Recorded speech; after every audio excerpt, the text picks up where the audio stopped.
আমার জীবনে ছোটবেলা থেকে আমরা কোনোদিনই এরকম ধরনের অবস্থা বহরমপুর শহরে দেখিনি। বিভিন্ন ঘটনার পরিপ্রেক্ষিতে বহরমপুর বিধানসভা এবং বহরমপুর তৎসংলগ্ন গ্রামীণ অঞ্চলে ভয়াবহ পরিস্থিতির আকার নিতে চলেছে, এটা আমার পর্যবেক্ষণা। কারণ আজ যে ধরনের পোস্টার ওই গ্রামাঞ্চলের একটি মুসলিম গার্লস স্কুলে দেখা গেল, তাতে ওই এলাকার হিন্দু ছাত্রীদের, গার্জেন এবং ছাত্রীদের কতটা আতঙ্কের বিষয়।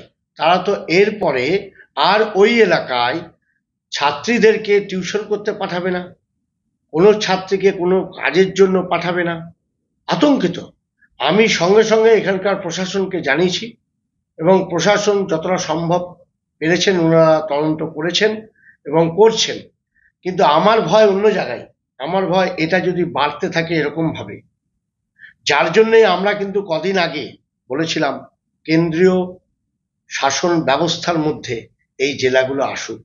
কারণ এমন একটা পরিস্থিতি তৈরি হয়েছে, আমাদের মধ্যে কিন্তু আর ভাইচারা বোধ থাকবে কিনা আমি সন্দেহ প্রকাশ করছি।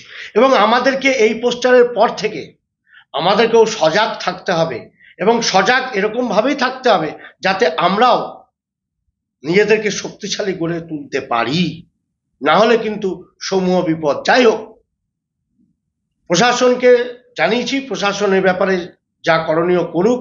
এবং আমার প্রশাসনের কাছে অনুরোধ, এরকম জঘন্য অপরাধের জন্য যারা যুক্ত তাদেরকে প্রশাসন খুঁজে বার করে দৃষ্টান্তমূলক শাস্তি দিই।